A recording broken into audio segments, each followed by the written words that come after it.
Disclaimer: this story is a work of fiction. Names, characters, places, and incidents are either the product of the author's imagination or are used fictitiously. Any resemblance to actual events, locales, or persons living or dead is purely coincidental. This horror story is intended for mature audiences and may contain content that is disturbing or unsettling to some readers. Reader discretion is advised. James Holloway had always believed that silence was a sign of peace. That's why, when he found the quaint, two-bedroom house on the outskirts of Cold Pines, Oregon, it felt like fate. The small town had a population of barely 1,000 people, a local diner that still used a jukebox, and neighbors who waved from their porches. It was exactly what James needed, especially after the storm that had been his past year. A messy divorce, the loss of his job, and the passing of his mother had left him hollow. He wanted to disappear, to find someplace the world wouldn't bother him. The house on Willow Lane offered that chance. It was cheap, suspiciously cheap, in fact, but the agent brushed it off. Old property. Needs work. No one stayed here long-term in years, she had said with a smile that didn't quite reach her eyes. James didn't care. He bought it without a second thought. The first week passed quietly. He unpacked boxes, painted walls, and replaced creaky hinges. The place had a rustic charm, original wooden floors, a fireplace in the living room, and antique fixtures that felt like they carried a story of their own. But the silence? It was different from the kind James had imagined. At night, the house made sounds. Not the usual groans of settling wood or humming pipes, but something more deliberate, like movement, scratching, faint but rhythmic, under the floorboards. Sometimes it felt like someone was pacing directly beneath him. He tried to tell himself it was just old plumbing. Or mice. He even went to the hardware store and bought traps. The man at the counter, an elderly local with cloudy eyes, glanced at the address on the form. "You moved into the old Finch place?" he asked. "Yeah," James replied casually. "Just got here a few days ago." The man muttered something under his breath that sounded like "poor soul," then handed over the receipt without another word. Back at the house, James set the traps and ignored the growing feeling that he was not alone. One morning, while cleaning the living room and rearranging an old bookshelf that had come with the house, James noticed the floor beneath it was uneven. Curious, he moved the shelf aside and found a square outline in the hardwood, subtle, almost hidden. A small metal ring was screwed into the center. A trapdoor. The moment his fingers touched the cold metal, a jolt of unease rushed through him. The ring was stiff, like it hadn't been moved in decades. Dust clung to the edges. He gave it a tug and it didn't budge. Not yet ready to deal with whatever was below, James let the ring drop. The sound echoed, louder than it should have. That night, the scratching returned. But this time it was louder, closer, and accompanied by something new. A soft whisper, like someone calling his name. James lay in bed, heart racing, listening. He wanted peace. Instead, it felt like something had been waiting for him all along. James had always been a heavy sleeper. City life had trained him to drown out sirens, arguing neighbors, and honking cars. But Cold Pines was different. Its silence was unnerving. Here, every creak, groan, and gust of wind outside felt amplified. But the sounds under his house weren't natural. The second week brought more activity. Every night around 2 a.m., James would stir awake. Not from a dream, but from a noise. It started as a faint scratching, almost like fingernails on wood, coming from below the floorboards. Then came the knocking, steady, rhythmic, and deliberate, as if someone or something was tapping from beneath the house, waiting for a response. He tried to reason with himself. "Old houses do this," he whispered in the dark. "It's probably raccoons, or tree roots shifting." But deep down, something didn't sit right, especially because the sounds were too precise, too intentional. He started leaving his phone beside him, trying to record the noise, but somehow every time he played it back in the morning, the audio was blank. Just static. One night, he decided to investigate. Armed with a flashlight and a steel rod from the fireplace, James went down to the basement, the only official lower level of the house. The bulb overhead flickered as he descended, casting long, dancing shadows across the concrete floor. The air was damp and cold, and he could smell mildew mixed with something else, something foul. He tapped the floor with his boot. Hollow. Curious, he moved aside a few boxes that had been collecting dust. That's when he found it again, the trapdoor. He tried to ignore it all week, hoping that pretending it wasn't there would make the sound stop. But instead, they had grown bolder. He crouched and gripped the metal ring. This time it moved. With a loud creak, the door opened a few inches, releasing a gust of cold, fetid air that carried the scent of rotting earth and something worse, decay. James slammed it shut. He backed away slowly, heart pounding. From somewhere in the dark, he could have sworn he heard a sigh or a growl. It echoed faintly through the air before fading. Back upstairs, he double-locked the basement door and pushed a chair under the knob. He didn't sleep that night. The following morning, he went into town to buy stronger locks and maybe some motion sensors. At the hardware store, he bumped into a woman in her 60s who was looking at gardening tools. They struck up a light conversation, and when he mentioned the address, her expression turned grim. "You're in that house?" she asked. "You know, my uncle owned it before you. Said there were voices in the walls. He left in the middle of the night. Didn't even take his furniture." James chuckled nervously. "Voices?" She didn't laugh. "They say something's buried beneath it. Something that was never supposed to wake up." James wanted to dismiss it as small-town superstition, but his instincts told him otherwise. That night, things escalated. He was lying in bed, trying to read, when the sound returned, only this time it wasn't scratching. It was crawling. A low, dragging sound like something with claws pulling itself across the underside of the house. The light bulb in his lamp dimmed and buzzed. The air grew cold. And then came the whisper again, right by his ear. "James." He jumped out of bed, turned on every light, and grabbed his phone. No signal. The lights flickered violently. The house felt alive, breathing, shifting, watching. He stood in the hallway, frozen. Then, without warning, a loud bang shook the floor from beneath him, directly under the trapdoor. Something wanted out. And for the first time, James truly considered the possibility that whatever was beneath his house wasn't human. The next morning, James stood over the trapdoor in the basement, staring at it as if it might breathe. He hadn't slept, not truly. Even in the daylight, the memory of the whisper haunted him. He wanted answers. He wanted control. So he grabbed a crowbar, a heavy flashlight, and his old camping gear. If he was going to see what was down there, he'd do it on his terms. The trapdoor groaned as it opened again, its hinges rusted and reluctant. A dense cloud of cold air rolled out like mist from a freezer. The smell was overpowering, wet earth, mold, something sour and putrid. He coughed, pulled his shirt over his nose, and peered inside. Below was a short wooden ladder descending into complete darkness. He clicked on his flashlight. The beam trembled with his hand. He could see dirt walls. No concrete, no stone, just packed earth forming a narrow tunnel beneath the house, far older than the basement above it. The space was just tall enough for him to crouch. With one deep breath, James stepped down. The moment his feet hit the ground, the silence changed.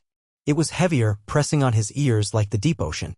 He moved slowly, his flashlight guiding him down the tunnel. His boots crunched over something brittle. He paused and looked down. Bones? Small ones. Scattered. Some broken. He tried not to panic. Further in, the tunnel split. One side curved sharply to the left, the other descended further. A strange symbol had been carved into the dirt wall, sharp, angular, unnatural. He touched it, and the dirt crumbled, revealing wooden planks beneath, like a wall had been hidden and covered. He hesitated. Suddenly, the flashlight flickered.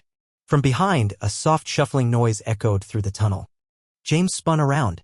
"Hello?" His voice was swallowed by the tight space. No answer. Only the shuffle, then silence. He pressed on.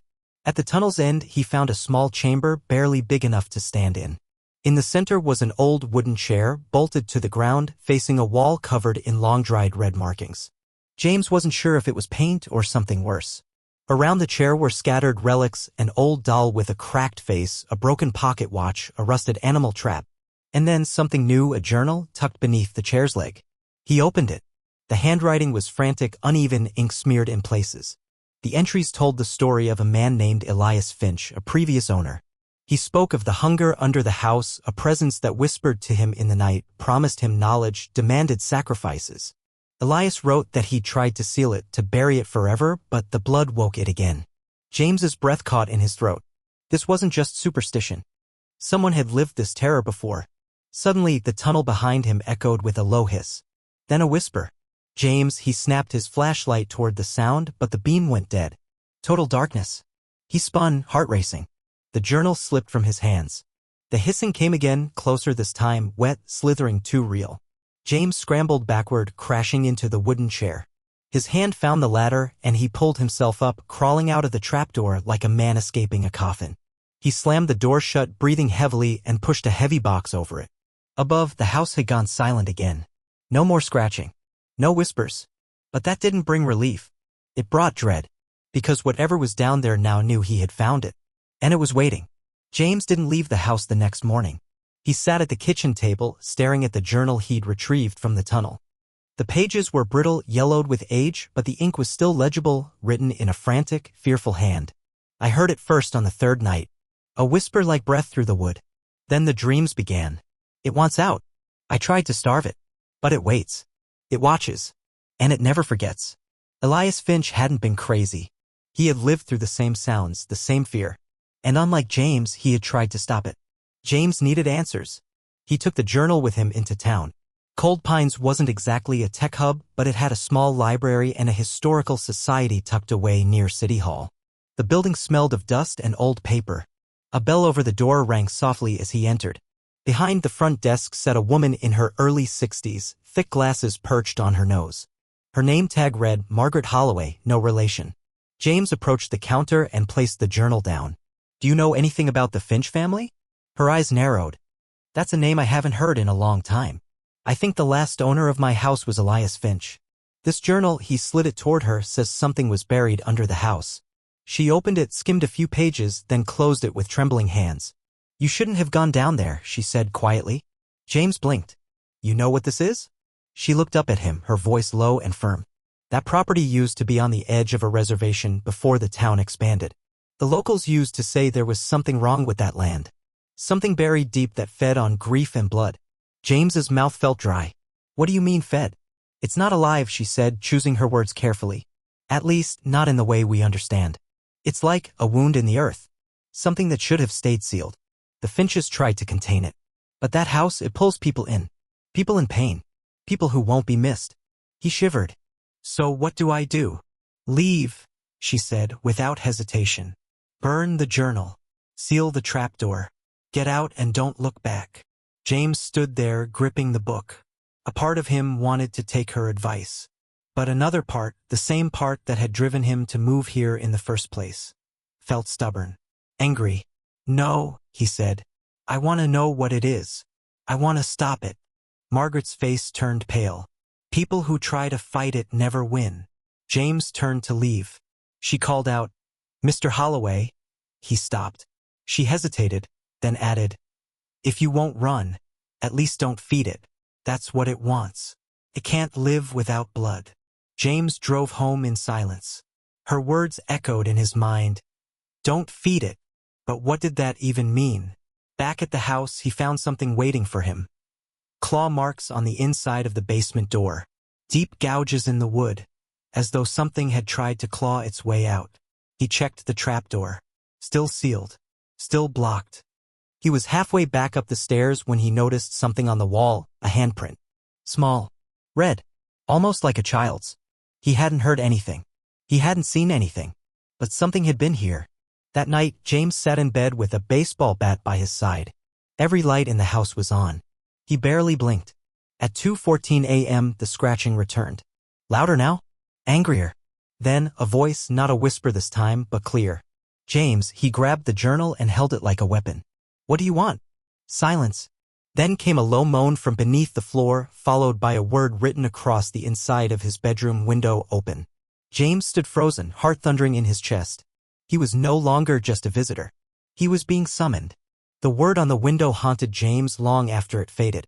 He had tried wiping it away, but the word open would reappear each night, drawn in some kind of reddish-black residue, like dried blood mixed with soot. The air in the house grew colder. Even during the day, he could see his breath. Lights flickered. His reflection in mirrors sometimes lingered a moment too long. The boundaries between the house and something else were beginning to blur. James tried to convince himself he was imagining things. Sleep deprivation, stress, fear. It could all lead to hallucinations, right? That was until the footsteps started. He would hear them walking upstairs when he was in the basement, or in the hallway when he was in the bedroom. But the worst part? He lived alone. By the third week, James gave up pretending this was normal. He knew what the house wanted.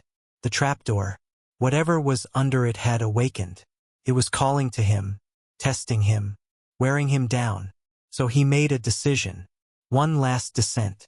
He packed for it like a soldier heading into battle: flashlight, hammer, rope, lighter, extra batteries, and the journal. If he couldn't destroy the thing, maybe he could at least understand it. Or seal it like Elias had tried. He waited until nightfall. Whatever was down there seemed strongest at night. The air grew oppressive and shadows clung to corners like they were alive. James stood over the trapdoor, every nerve screaming at him to stop. But he didn't. He opened it and descended again into that choked, earth-smelling darkness. This time he brought lanterns, lining the tunnel with flickering light. The passage seemed different. Longer. The walls were damp and new carvings had appeared, symbols etched in frenzied strokes, crude and ancient. Some looked like runes. Others resembled faces twisted in agony. He passed the old chamber with the chair. The doll was gone. In its place lay something new, a heart. Fresh. Still warm. James backed away, nearly gagging, and continued further down the tunnel, heart pounding. The air turned foul, thick with decay. Eventually, he reached a chamber larger than the others, a dome-like cavern with roots hanging from the ceiling like black vines. At the center stood a stone altar, cracked and covered in what looked like dried blood. The walls pulsed. Not metaphorically, they literally moved, as though the earth itself was alive and breathing. James raised his flashlight and found bones embedded in the dirt, dozens of them. Some animal. Some not. And then he saw it. In the back of the chamber was a hole. A perfect, round pit that seemed bottomless. It was pitch black, a void that swallowed all light and sound. As James approached, a sudden gust of heat rushed up from it, along with a voice. Not a whisper. Not a scream. A plea. Feed me. James staggered backward. The journal slipped from his hand and landed near the pit's edge. The voice came again, more urgent this time. Bring blood. Bring pain. You woke me. Then came the images, visions flashing across his mind. A boy crying beneath the floor. A woman clawing her face off. A man hanging himself in the hallway. All past victims of the house. All consumed by the thing in the pit. James dropped to his knees, shaking. He understood now. The house wasn't haunted. It was hungry. Every generation it lured someone in. Someone broken. Someone who wouldn't be missed. It offered them silence, peace, a fresh start. Then slowly turned them into the next offering. He scrambled to grab the journal, but it burst into flame as soon as he touched it, reduced to ash in seconds. The thing roared. The entire tunnel began to shake. Dirt fell from the ceiling. A deep growl echoed from the pit, shaking James to his core. He ran. He didn't look back. He climbed out of the tunnel, slammed the trapdoor shut, and covered it with everything he could find: furniture, chains, weights. The whispering stopped. The house went silent again. But James knew better now. It wasn't over. It had seen him, tasted his fear, and it was patient. It would wait. James became a prisoner in his own home. He tried to return to normal, tried eating, sleeping, cleaning, but the house didn't let him forget. Every room carried that unnatural silence, too thick to be real. The air had a weight to it, like being watched from every angle. Even though he'd sealed the trapdoor, the scratching continued. Not every night, but often enough to keep him on edge. Some nights it was faint, like fingernails on wood. Other nights it was violent, as though claws were raking the floorboards apart from underneath. He tried sleeping with noise machines. Nothing helped. When he left the house, it followed him in other ways. Car tires slashed. Strange messages carved into his mailbox. A dead crow on his front step with its eyes removed. No one in town said a word, but they all stared. Whispered. Looked through him as if they already knew what he was becoming. The worst part wasn't the fear. It was the temptation. The voice came again, clearer now, even in daylight. It no longer whispered, it spoke plainly. Not always from the pit, but from mirrors, drains, vents. It knew his name. It knew his thoughts. It offered him things. You're tired, James? Let me help. Bring one. Just one. I will make the rest go away. You don't need to suffer anymore. He told himself he was strong enough to resist. But he'd been curious. He'd gone looking. He'd broken the seal. It was inside him now, in his dreams, in his breath. It spoke with his mother's voice sometimes. Or his father's. It knew what to say. One morning, he woke up with dirt under his fingernails and mud on his shoes. He had no memory of leaving bed. Another day he found a neighbor's cat dead in his backyard. Its body twisted unnaturally. No blood. Just emptied. James buried it quietly. Said nothing. He started researching similar phenomena, ancient creatures, local folklore, cursed ground. What he found chilled him. There were reports of a hollow thing in early settler records. A spirit, some said. A demon, others. But one name came up again and again, the hunger beneath. The descriptions varied. Some said it had no face. Others claimed it took the form of whoever you missed most. A few survivors described a pulsing mass of shadows, bones, and fire. But they all agreed on one thing: it fed on people, especially those in grief, guilt, or denial. It didn't need to eat flesh. It fed on suffering. Elias Finch hadn't just lived through it, he had tried to trap it. And judging by the journal, he had succeeded for a while. But even sealed away, the thing had power. Just enough to whisper, to claw at weak minds. James knew he was unraveling. One night, desperate for answers, he went into the basement again, but not through the trapdoor. Instead, he tried scanning the foundation walls, tapping them, searching for hidden symbols, anything Elias might have left behind. Behind a shelf of paint cans, he found something. A small cavity in the concrete. Inside was a wooden mask carved with inhuman eyes and painted with dark, dried patterns. Alongside it was a note: if you wear this, it will see you. But you'll see it too. If you understand it, you may resist. Or be consumed. Your choice. James stared at the mask. He knew he should burn it. Or bury it. But instead, his hand reached out. The mask was warm to the touch. Almost breathing. He put it on. For a moment, there was nothing. Then the basement fell away. He stood in a vast, black expanse, like being inside a living cave. All around him, the walls pulsed and groaned. Shadows drifted like smoke. And from the center of this nightmare crawled the thing. It had no face, just layers of twisting tendrils, screaming mouths, and human eyes, all weeping. It towered over him, yet still felt intimate, like a whisper pressed against his heart. You are mine now, James. You opened the door.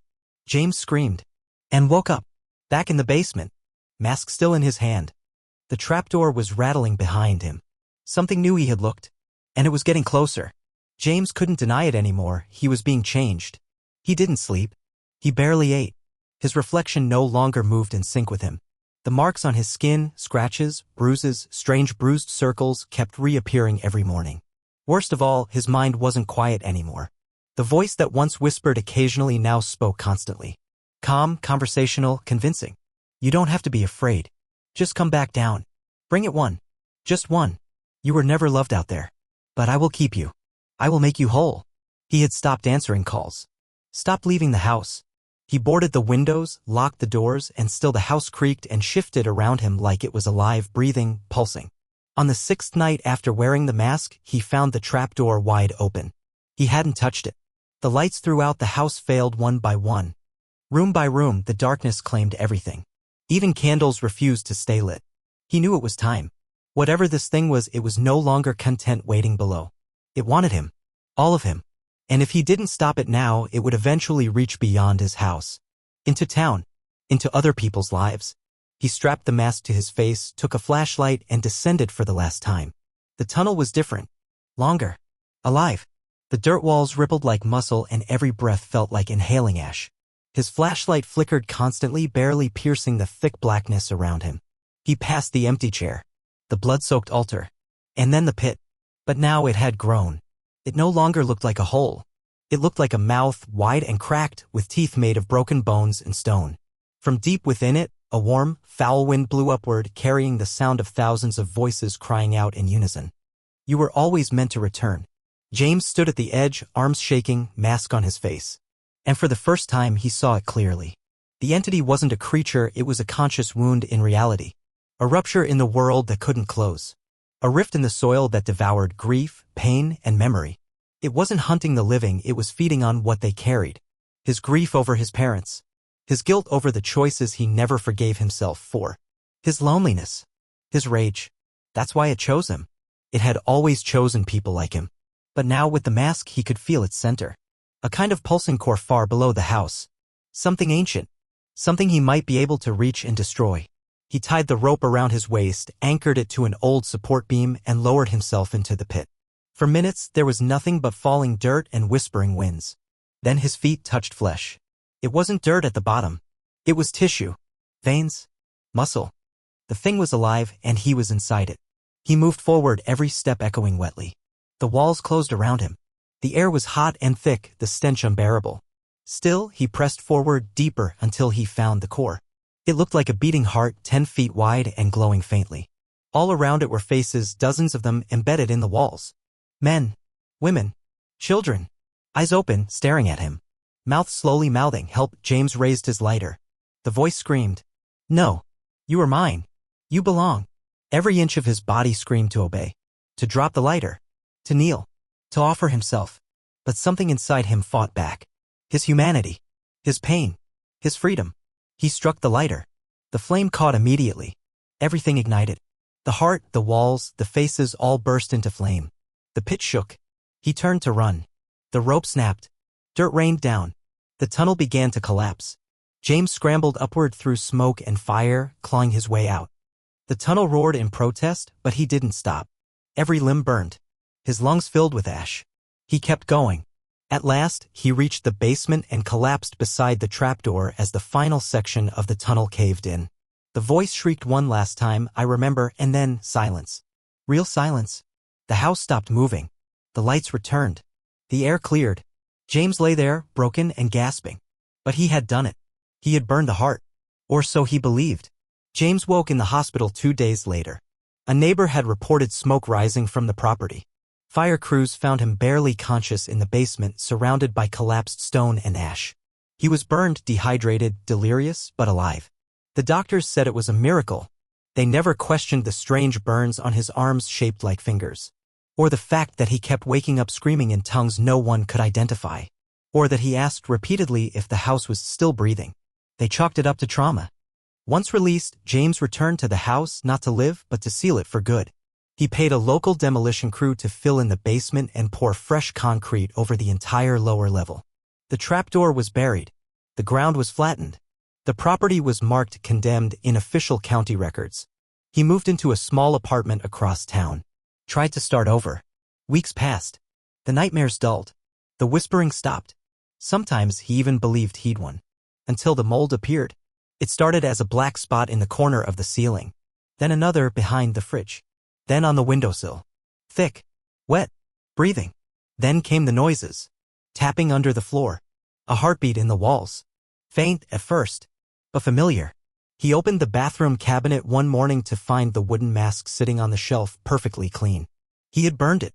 Watched it disintegrate. But there it was. Waiting. And one night, as he stared into his bathroom mirror, something whispered behind him in the glass. "Thank you for feeding me." He screamed and smashed the mirror. But when he looked down, the floor was no longer tile. It was dirt. The apartment above him had been built on clean ground. But somehow the taint followed. Or perhaps he'd brought it with him. The house hadn't been the curse. He was. Wherever he went, it would spread. Because it had touched him. Marked him. Made him part of it. When he burned the heart, he hadn't destroyed the entity. He had woken it up. Its whispers began anew. Only now it didn't ask for him to return. It asked him to grow it. "One more house, James. One more soul. Let me in." The temptation was stronger than ever. Some nights he stood at his window for hours watching passers-by, wondering which ones would be easiest to bring back, which ones might believe a story about a strange basement, a curiosity to explore. He saw his own face reflected in the glass, and it smiled back without him moving a muscle. He slapped himself, screamed, punched walls. But deep down, something in him had changed.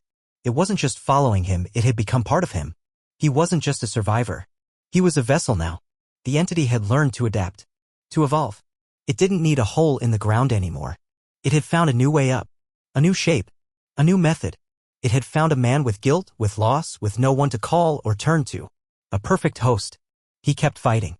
But every day it got harder. The mold kept spreading. The voices grew louder. The mirror reflections grew bolder. And then, one night, James picked up a pen. He began to write a letter. If you're reading this, you probably just bought the place. Maybe you thought you got a good deal. Maybe you heard the rumors but didn't believe them. Don't go into the basement. Don't follow the voices. Don't feed it. Because it never left. And now it's hungry again.